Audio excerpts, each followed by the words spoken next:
नमस्कार प्रिय दर्शक बंधुओं, एक बार फिर आपका स्वागत है आपके अपने चैनल प्राचीन सच्ची कहानियां यूट्यूब चैनल में। प्रिय दर्शक बंधुओं, आज हम आपके लिए बहुत ही ज्ञानवर्धक और प्रेरणादायक कहानी लेकर उपस्थित हुए हैं। प्रिय दर्शक बंधुओं, आज की हमारी कहानी है कि चिंता चिता से भी बड़ी होती है। जो मनुष्य चिंता करते हैं वो हमारी इस कहानी को जरूर सुने और हमारे चैनल को सब्सक्राइब अवश्य कर लें, बेल आइकन ऑन कर लें और अच्छे कमेंट किया करें ताकि हर आने वाली वीडियो की नोटिफिकेशन सबसे पहले आपको प्राप्त हो और दर्शक बंधुओं आप उसका लाभ उठा सकें। प्रिय दर्शक बंधुओं, जो नीति में लिखा हुआ है उसे कोई भी नहीं मिटा सकता और जो नियति करती है वो सबसे अच्छा होता है। तो प्रिय दर्शक बंधुओं, आज इस कहानी के माध्यम से हम आपको यही बताने वाले हैं कि जो भी हमारे साथ होता है वह बहुत ही अच्छा होता है, बस हमें उसे समझने की आवश्यकता होती है। चिंता बिल्कुल नहीं करनी होती है। प्रिय दर्शक बंधुओं, प्राचीन समय की बात है। एक बार मृत्यु के देवता यमराज ने अपने यमदूत के लिए पृथ्वी लोक पर किसी के प्राण हरने के लिए भेजा, क्योंकि प्रिय दर्शक बंधुओं, पृथ्वी लोक पर एक स्त्री की मृत्यु हो गई थी और उसी की आत्मा को लाना था। यमराज की आज्ञा पाकर वह यमदूत पृथ्वी लोक पर उस स्त्री के घर पहुंच जाता है। लेकिन प्रिय दर्शक बंधुओं, जब वह यमदूत उसके घर पहुंचता है तो वह वहां का नजारा देखकर आश्चर्यचकित हो जाता है। तो प्रिय दर्शक बंधुओं, उस यमदूत ने उस स्त्री के घर जाकर ऐसा क्या देखा कि जिसे देखकर वह आश्चर्यचकित हो गया। तो ये जानने के लिए आप हमारी इस वीडियो के अंत तक अवश्य बने रहें ताकि आपको इसके बारे में संपूर्ण जानकारी प्राप्त हो सके। प्रिय दर्शक बंधुओं, जब वह यमदूत उस स्त्री के घर का नजारा देखता है तो उस यमदूत की आंखों से अश्रुधारा बहने लगती है, क्योंकि वह वहां पर देखता है कि एक स्त्री मृत अवस्था में पड़ी हुई है और उसकी 3 जुड़वा बेटियां हैं और तीनों की तीनों बेटियां बहुत ही छोटी हैं और तीनों में से जो उसकी सबसे छोटी बेटी है वो अभी भी उस मृत स्त्री के स्तनों से लगी हुई थी और एक बेटी बिलक बिलक कर रो रही थी। और प्रिय दर्शक बंधुओं, जो तीसरी बेटी थी वह रोते रोते सो गई थी। उनकी आंखों से अश्रुओं की धारा लगातार बह रही थी। उनके परिवार में उनकी माँ के अलावा उनका कोई नहीं था, क्योंकि उनके पिताजी जो थे वो पहले ही मृत्यु को प्राप्त हो चुके थे और अब उनकी माँ भी इस दुनिया में नहीं रही थी। यह सब देखकर उस यमदूत को कुछ भी समझ में नहीं आ रहा था कि अब वह क्या करे। यदि वह उस स्त्री के प्राण हर कर ले जाता है तो इन छोटी छोटी बच्चियों का ध्यान कौन रखेगा, और यदि वह उनके प्राण लेकर नहीं जाएगा तो यमराज उसे दंड देंगे। लेकिन प्रिय दर्शक बंधुओं, उस यमदूत से उन बच्चों का दुख नहीं देखा गया, इसलिए वह उस स्त्री के प्राणों को बिना लिए ही खाली हाथ वापस लौट गया और यमराज के पास पहुंचकर उसने कहा कि मैं उस स्त्री के प्राणों को लेकर आपके पास नहीं आ सका, इसलिए हे यमराज आप मुझे क्षमा कीजिए। उस यमदूत की यह बात सुनकर यमराज बहुत क्रोधित हुए। प्रिय दर्शक बंधुओं, जब यमराज को क्रोध आया तब यमदूत ने यमराज से कहा कि हे महाराज, शायद आपको वहां की स्थिति का पता नहीं है, इसलिए आप मुझ पर क्रोध कर रहे हैं। यदि मेरी जगह आप होते तो शायद आप भी यही करते। उस स्त्री की 3 छोटी छोटी जुड़वा बच्चियां हैं और वो तीनों ही बिलक बिलक कर रो रही थीं और उन तीनों में से एक छोटी बच्ची तो अभी भी उसके स्तनों से चिपकी हुई थी। अब आप ही बताइए महाराज, मैं ऐसी स्थिति में और क्या करता? मैं उस स्त्री के प्राणों को लेकर कैसे आता? और तो और उनके परिवार में उनकी माँ के अलावा उन्हें संभालने वाला और कोई नहीं है। उन बच्चियों की ऐसी दुर्दशा को देखकर मेरा तो मन ही भर आया। आखिर मैं उसके प्राण कैसे लेकर आता? वो बच्चियां अनाथ हो जाती, उनकी देखभाल कौन करता महाराज? क्या ऐसा नहीं हो सकता महाराज कि हम उस स्त्री को थोड़ा समय और दे दें, जिससे उन छोटी छोटी बच्चियों का पालन पोषण हो सके? और वो तीनों अनाथ होने से बच जाएं। प्रिय दर्शक बंधुओं, यमदूत के मुख से ये बात सुनकर यमराज को बहुत हंसी आई और वो जोर जोर से हंसने लगे और यमदूत से कहा, मुझे लगता है अब तुम बहुत समझदार हो गए हो। लगता है तुम उस परमात्मा से भी बड़े हो जिसकी मर्जी से जीवन मिलता है और जिसकी मर्जी से ही मृत्यु प्राप्त होती है।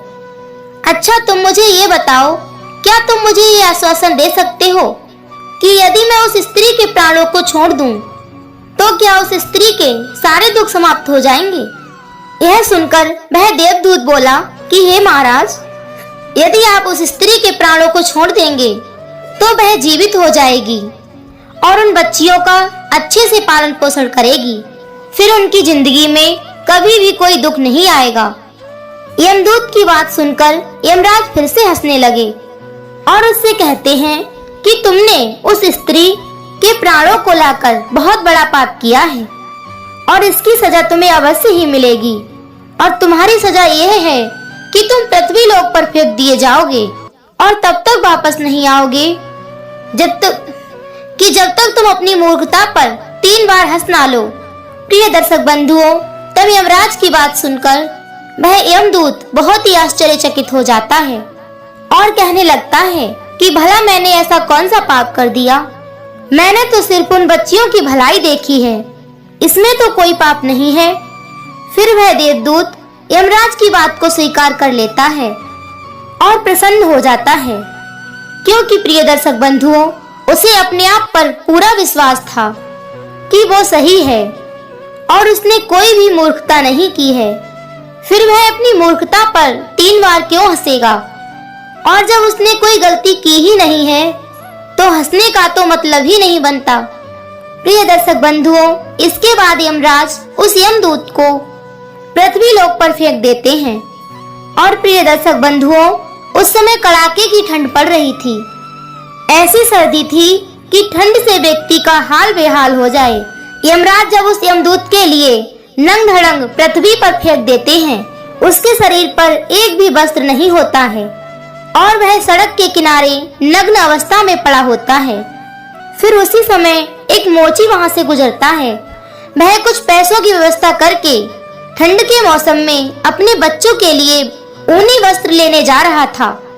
तभी उसने मार्ग में देखा कि एक नग्न व्यक्ति सड़क के किनारे पड़ा ठंड से ठिठुर रहा है। तो उस मोची को उस व्यक्ति पर दया आ गई और उसने अपने बच्चों को गर्म कपड़े व कंबल लेने का विचार बदल दिया और उस नग्न देवदूत के लिए कंबल और कपड़े खरीद लिए। और उसके बाद कंबल व कपड़े खरीदकर वह मोची उस नग्न देवदूत के पास पहुंचा और उस मोची ने उस देवदूत से कहा कि इन गर्म कपड़ों को पहन लो और कंबल ओढ़ लो, नहीं तो ठंड से तुम्हारा हाल बेहाल हो जाएगा। प्रिय दर्शक बंधुओं, तब उस मोची की बात सुनकर वह यमदूत कहने लगा कि हे भाई, मेरा कोई घर द्वार नहीं है और ना ही मेरा कोई परिवार है, मेरी रहने की व्यवस्था भी नहीं है, इसलिए ऐसी भयानक ठंड में मैं ये कंबल और कपड़े लेकर क्या करूँगा। तभी वह मोची उस देवदूत से बोला कि हे भाई, तुम चिंता मत करो, तुम मेरे साथ मेरे घर पर चलो और तुम वहाँ रह सकते हो, लेकिन मेरी एक बात हमेशा ध्यान रखना, मैं अपनी पत्नी और बच्चों के कपड़ों के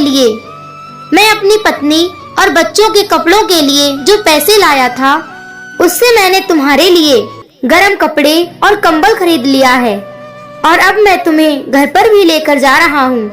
इसलिए मेरी पत्नी यह सब देखकर बहुत क्रोधित होगी और शायद भला बुरा भी कहेगी, लेकिन तुम बिल्कुल भी परेशान मत होना, कुछ दिनों में सब कुछ ठीक हो जाएगा। फिर वह मोची उस देवदूत को लेकर अपने घर पहुंच जाता है।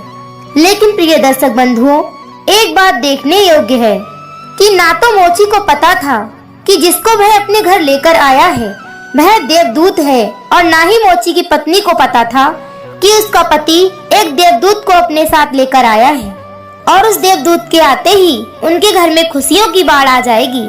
ये उन दोनों पति पत्नी को बिल्कुल भी ज्ञात नहीं था। अब प्रिय दर्शक बंधुओं, क्या होता है कि जैसे ही वह मोची उस देवदूत को लेकर अपने घर पहुंचता है तो उसकी पत्नी ने मोची से कहा कि आप किसको अपने साथ लेकर घर आए हैं, और आप तो बच्चों को और मेरे लिए गर्म कपड़े लेने गए थे, तो लेकर क्यों नहीं आए। प्रिय दर्शक बंधुओं, तब वह मोची अपनी पत्नी की ये बात सुनकर उसे सारी घटना बताता है और अपनी पत्नी से कहता है कि हम तो अपने पुराने कपड़ों से भी गुजारा कर लेंगे और इस ठंड को गुजार सकते हैं। लेकिन ये बेचारा इतनी भयंकर ठंड में ठिठुर रहा था और इसके शरीर पर एक भी वस्त्र नहीं था। यदि मैं इसकी मदद नहीं करता तो ये तो ठंड से वहीं मर जाता, इसलिए मैं इसे अपने साथ घर ले आया। मोची की पत्नी उसकी ये बात सुनकर आग बबूला हो गई और मोची से कहने लगी कि हमने यहाँ पर कोई धर्मशाला खोल रखी है जो हम दूसरों की सेवा करते रहें और हम स्वयं दुख भोगते रहें। यहाँ हमारे खाने के तो लाले पड़े हैं और हम दूसरों के खाने की व्यवस्था करें। ऐसी ठंड में मैंने आपको बच्चों के लिए गर्म कपड़े लेने भेजा था और आपने सारे पैसों को इस व्यक्ति के कपड़ों में बर्बाद कर दिया। आपको कुछ समझ क्यों नहीं आता है। प्रिय दर्शक बंधुओं, उस मोची की पत्नी ने मोची पर बहुत गुस्सा किया, खूब चीखी चिल्लाई और उसने मोची के लिए बहुत ही भला बुरा कहा। लेकिन प्रिय दर्शक बंधुओं, वह देवदूत यह सारी घटना बहुत ध्यान पूर्वक देख रहा था और उस देवदूत को आज पहली बार अपनी मूर्खता पर हंसी आती है। तभी उस मोची ने उस देवदूत को हंसते हुए देखा तो उससे पूछने लगा कि क्या हुआ भाई, तुम ऐसे क्यों हंस रहे हो।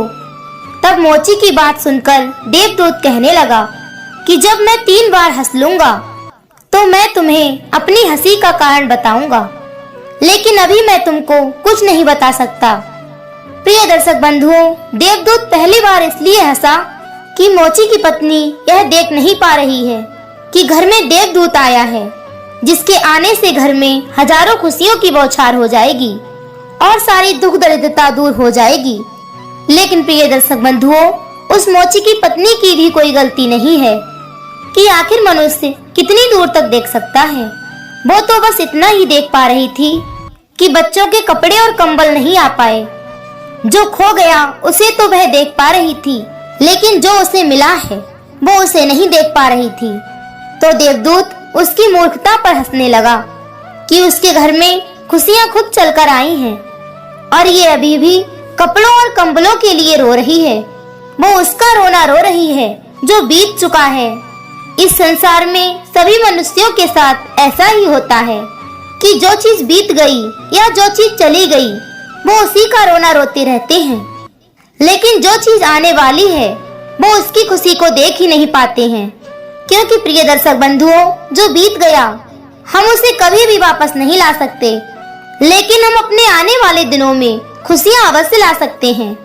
यदि आप बीते हुए कल की बातों को लेकर बैठे रहोगे तो आपको दुख और परेशानी के सिवा कुछ हासिल नहीं होगा, और यदि आप अपने आज में काम करोगे तो आपके आने वाले दिनों में आपके पास खुशियां ही खुशियां होंगी। इसलिए हे प्रिय दर्शक बंधुओं, जो बीत गया उसे जाने दो और जो आने वाला है उसका तहे दिल से स्वागत करो। लेकिन उस मोची की पत्नी जो बीत गया उसी के लिए रो रही थी और उसके पास जो खुशियां चलकर आ रही थी वो उन्हें देख ही नहीं पा रही थी। लेकिन प्रिय दर्शक बंधुओं, जो देवदूत था उसने 10 दिनों में ही मोची का सारा कार्य सीख लिया और फिर वह जूते बनाने लगा और देखते ही देखते कुछ ही दिनों में उसके जूते खूब बिकने लगे और उस मोची के घर की पूरी काया पलट हो गई। अब उसके घर में पैसों की कोई भी कमी नहीं थी और कुछ ही दिनों में वह इतना अमीर हो गया कि वह राजा महाराजाओं की तरह रहने लगा। उस देवदूत के बनाए हुए जूते कि पूरे साल में आसपास के सभी राज्यों में ये बात फैल गई कि उस मोची के यहाँ बहुत ही अच्छे जूते बनाए जाते हैं और उसके जैसे जूते कोई भी नहीं बना सकता है। आसपास के जितने भी राज्य थे उन राज्य के राजाओं के जूते अब उस मोची के पास बनने के लिए आने लगे। अब तो प्रिय दर्शक बंधुओं, उस मोची के घर में धन की बारिश हो रही थी।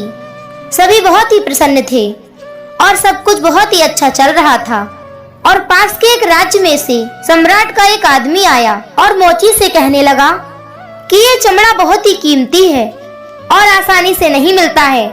इसलिए सम्राट के जूते बनाने में कोई भी गलती नहीं होनी चाहिए। और जूतों की डिजाइन को बताकर बोला, ठीक इसी प्रकार के जूते बनाना। और साथ में ये भी बोला कि ध्यान रखना, जूते बनाने हैं, चप्पल मत बना देना।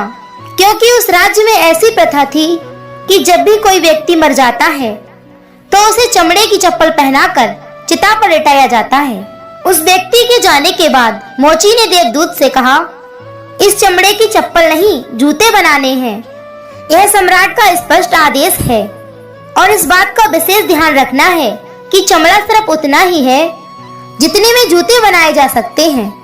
इसलिए कोई भी गलती मत करना, वरना हम बहुत ही बड़ी मुसीबत में फंस सकते हैं। मोची के इतना समझाने के बाद भी उस देवदूत ने उस चमड़े की चप्पल ही बनाई। और जब मोची ने यह देखा कि देवदूत ने जूते की जगह चप्पल बनाई है तो वह आग बबूला हो गया और गुस्से में इतना पागल हो गया कि डंडा लेकर देवदूत को मारने लगा और कहा कि मैंने तुम्हें बार बार समझाया था, इस चमड़े के जूते बनाने हैं, चप्पल नहीं, लेकिन तुमने तो चप्पल ही बना दी। अब सम्राट हमें छोड़ने वाला नहीं है, तुम तो मरोगे तो मरोगे ही, मुझे और मेरे परिवार को भी फांसी पर चढ़वा दोगे। प्रिय दर्शक बंधुओं, इतना सुनते ही वो देवदूत जोर जोर से हंसने लगा और उसी समय पीछे से दौड़ता हुआ और हाँफता हुआ उस सम्राट का आदमी आया और बोला कि हे भाई, जूते मत बनाना, चप्पल ही बनाना, क्योंकि सम्राट की मृत्यु हो चुकी है। प्रिय दर्शक बंधुओं, इतना सुनते ही मोची के हाथ से डंडा छूटकर जमीन पर गिर गया और उस मोची ने देवदूत के पैर पकड़ लिए और उससे कहा कि हे भाई, मुझे क्षमा कर दो, मैंने तुम्हारे ऊपर आज हाथ उठा दिया, मुझसे बहुत बड़ी भूल हो गई, इसलिए मुझे क्षमा कर दो। मोची के मुख से ये बात सुनने के बाद देवदूत ने कहा कि कोई बात नहीं, मैं तो यहाँ अपनी सजा भुगत रहा हूँ। तब देवदूत की बात सुनकर मोची ने कहा कि कौन सी सजा, और मैंने तुमको इतना मारा, उसके बाद भी तुम हंस क्यों रहे हो? फिर देवदूत ने उस मोची से कहा कि जब मैं 3 बार हंस लूंगा तब मैं तुम्हें अपने हंसने का राज बता दूंगा, लेकिन अभी मैं तुमको कुछ भी नहीं बता सकता, क्योंकि इस संसार में मनुष्य उन्हीं चीजों के पीछे भागता है जिसकी उसे जरूरत ही नहीं है। भविष्य तो अज्ञात है, उसे कोई भी नहीं जान सकता कि आगे क्या होने वाला है। उसे तो सिर्फ परमपिता परमात्मा ही जान सकते हैं कि आगे क्या होने वाला है। जबकि मनुष्य अपने अतीत के अनुभवों के अनुसार निर्णय लेता है और सोचता है कि पिछली बार मेरे साथ ऐसा हुआ तो अब की बार भी मेरे साथ वैसा ही होगा, जबकि आगे क्या होगा ये किसी को भी नहीं पता। सम्राट जिंदा था तो उसे जूते चाहिए थे, और अब जब वह मर गया है तो उसे चप्पल चाहिए। यमदूत को दोबारा हंसी आने लगी, क्योंकि भविष्य का हम में से किसी को भी कुछ पता नहीं रहता है और हम ऐसी इच्छाएं जाहिर करते हैं कि भविष्य में ये होगा, भविष्य में वो होगा, कि भविष्य में मेरा जीवन ऐसा होगा, और जो हम भविष्य को लेकर सोचते हैं वो बिल्कुल ही व्यर्थ होता है। हम ये सोचते हैं कि ये घटेगा, लेकिन वो कभी भी घटित नहीं होता, क्योंकि ये पहले से ही तय होता है। हमारी नियति भी हमसे ऊपर चलती है और हम बेवजह ही परेशान और बेचैन हो जाते हैं और हल्ला मचाकर रख देते हैं। हमें चाहिए तो चप्पल, लेकिन हम जूते बनवाते हैं। मरने का समय नजदीक आ रहा है, लेकिन हम जिंदगी को और जीने की कामना करते हैं और अपने मन में अनेक इच्छाएं पाल लेते हैं और वृद्धावस्था में भी जवानी के शौक करने चाहते हैं। फिर उस यमदूत को अपनी मूर्खता पर दूसरी बार हंसी आई और उसने अपने मन में सोचा कि मुझे क्या पता कि उन लड़कियों का भविष्य कैसा होगा, और मैं व्यर्थ में ही महाराज से बहसबाजी करके आया हूँ और बेवजह बीच में पड़ गया, जिसके फलस्वरूप मुझे आज इस पृथ्वी लोक पर जीवन व्यतीत करना पड़ रहा है। प्रिय दर्शक बंधुओं, यही सब सोचकर उसे एक बार पुनः हंसी आ गई। इसी तरह दिन बीतते गए और कुछ वर्षों के बाद एक और घटना हुई। देवदूत मोची की दुकान पर बैठकर जूते बना रहा था। तभी वहां पर 3 जवान लड़कियां आईं और उनके साथ एक बूढ़ी औरत भी आई। उन तीनों लड़कियों की शादी होने वाली थी, इसलिए वे तीनों अपनी जूतियों का नाप देने आई थी। जब देवदूत ने उन तीनों लड़कियों को आते देखा तो वह उन्हें देखते ही पहचान गया कि ये तो वही तीनों लड़कियां हैं जिन्हें वो उनकी मृत माँ के पास छोड़कर आया था, और उन्हीं के कारण आज वो पृथ्वी लोक पर सजा भुगत रहा है। जब देवदूत ने उन लड़कियों की हालत देखी तो उनकी हालत देखकर यह लगा कि ये तो किसी बड़े घराने की लड़कियां हैं, क्योंकि प्रिय दर्शक बंधुओं, वो लड़कियां देखने में बहुत ही सुंदर लग रही थीं। फिर देवदूत ने उन लड़कियों से पूछा कि तुम्हारे साथ ये बूढ़ी औरत कौन है। देवदूत की बात सुनकर उस बूढ़ी औरत ने जवाब दिया कि ये मेरी पड़ोसिन की लड़कियां हैं। बचपन में ही इनकी माँ गुजर गई थी और ये बेचारी बहुत ही गरीब थी। इनके पास खाने को भी कुछ नहीं था। इनकी माँ के पास तो इनको पिलाने के लिए दूध भी नहीं था। इनकी माँ की तो इन्हें दूध पिलाते पिलाते ही मृत्यु हो गई और मेरी कोई औलाद नहीं थी, इसलिए मैंने इन तीनों लड़कियों को अपनी औलाद की तरह पाला पोसा है और अब इनका विवाह एक सम्राट के साथ होने जा रहा है। प्रिय दर्शक बंधुओं, तब देवदूत बड़ी उत्सुकता से उस बूढ़ी माँ से पूछने लगे कि यदि इनकी माँ जिंदा होती तो ये तीनों बच्चियां भयानक गरीबी और भूखमरी में पली बड़ी होती और इनका विवाह कभी भी धनी परिवार में नहीं होता और ना ही इस बूढ़ी औरत की सारी संपत्ति उनके नाम आती, क्योंकि इस बूढ़ी औरत की तो कोई औलाद ही नहीं है। इसलिए ये सारी संपत्ति इन तीनों लड़कियों की ही है।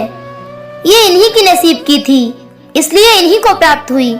और फिर वह देवदूत तीसरी बार अपनी मूर्खता पर हंसता है और उसने उन लड़कियों के लिए अब तक की सबसे सुंदर जूतियां बनाई और मोची के आने पर उसे सारी बात बता दी और मोची से कहा कि ये तीनों कारण थे मेरे हंसने के।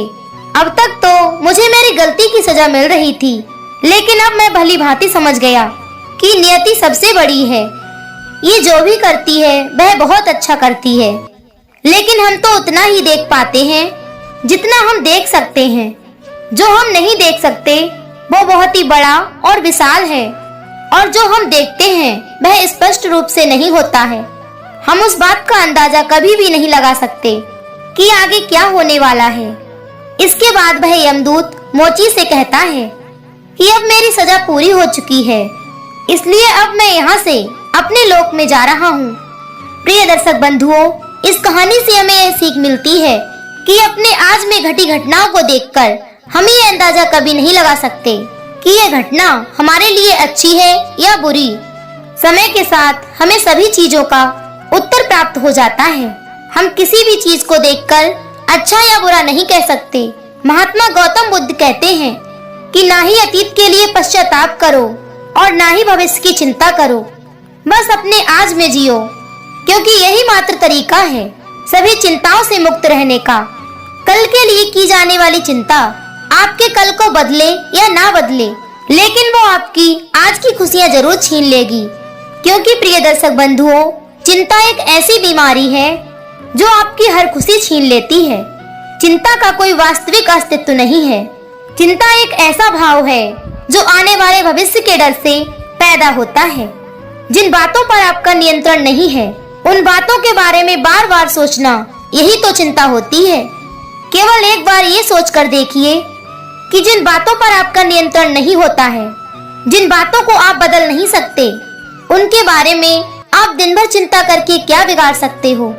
इस संसार में बहुत सारे लोग पूरे दिन अपने भविष्य में आने वाले समय के बारे में चिंता करते रहते हैं कि मेरे भविष्य में पता नहीं क्या होगा और मेरा भविष्य कैसा होगा, और भविष्य की चिंता करते करते वो अपने वर्तमान को भी संकट में डाल लेते हैं, जिससे ना तो वह खुश रह पाते हैं और ना ही अपने भविष्य के लिए कुछ कर पाते हैं। लेकिन हम में से अधिकतर लोग सिर्फ भविष्य की ही चिंता करते रहते हैं। जीवन में सारी समस्याएं हैं, उनके बारे में एक बार सोचना और उसका समाधान निकालना, ये बुद्धि का धर्म है। लेकिन उसी समस्या के बारे में निरंतर सोचते रहना, यह एक बीमारी है। जब आपका मन किसी एक विचार पर ही अटक जाता है और फिर वही बात आपके मन में बार बार आती रहती है, तो ऐसे विचार आपकी हर खुशी छीन लेते हैं। चिंता का सीधा सा अर्थ है कि जो हुआ नहीं उसके बारे में व्यर्थ का सोचना। चिंता करके आप क्या बदल सकते हो, लेकिन यदि आप सोचने की बजाय कुछ करोगे तो तो जरूर आप कुछ ना कुछ अवश्य बदल लोगे। लेकिन सभी लोग सिर्फ और सिर्फ कल के बारे में ही सोचते रहते हैं, जिससे उनके कल का तो पता नहीं कि वो अच्छा होगा या फिर बुरा होगा।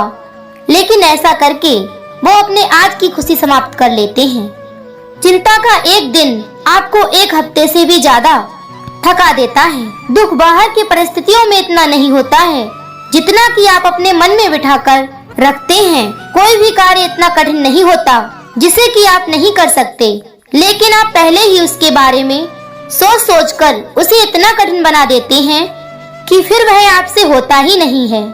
प्रिय दर्शक बंधुओं, कल जो होगा उस पर हमारा नियंत्रण नहीं है, इसलिए अपने आज में खुश रहो और अपने आज से कहो कि जो भी हो रहा है वो मेरे नियंत्रण में नहीं है और जो होगा मैं उसे अच्छा बनाऊंगा। मैं फालतू की चिंता करके अपनी जिंदगी को खराब क्यों करूं? यदि मैं अपने आज में इतनी मेहनत करूंगा तो मेरा आने वाला कल बहुत ही सुंदर होगा। क्योंकि प्रिय दर्शक बंधुओं, किसी ने कहा है, चिंता बड़ी चिता से नर को निर्जीव बनाती है, चिंता जीवित को खाती है, मुर्दा को चिता जलाती है। इसलिए हे प्रिय दर्शक बंधुओं, चिंता मत करना। चिंता में मनुष्य कुछ भी नहीं कर पाता है और बर्बाद हो जाता है। इसलिए सिर्फ और सिर्फ अपने आज में जियो, निरंतर कार्य करते रहो और जीवन के पथ पर आगे बढ़ते रहो। तो कैसी लगी प्रिय दर्शक बंधुओं हमारी आज की ये कहानी? यदि अच्छी लगी हो तो वीडियो को लाइक करें, कमेंट करें और अधिक से अधिक लोगों तक शेयर अवश्य करें। और यदि आपने अभी तक हमारे चैनल को सब्सक्राइब नहीं किया है तो कृपया हमारे चैनल को सब्सक्राइब अवश्य कर लें। फिर मिलेंगे इसी तरह की एक ज्ञानवर्धक कहानी के साथ। इसी के साथ दर्शक बंधुओं, राधे राधे, जय श्री कृष्णा।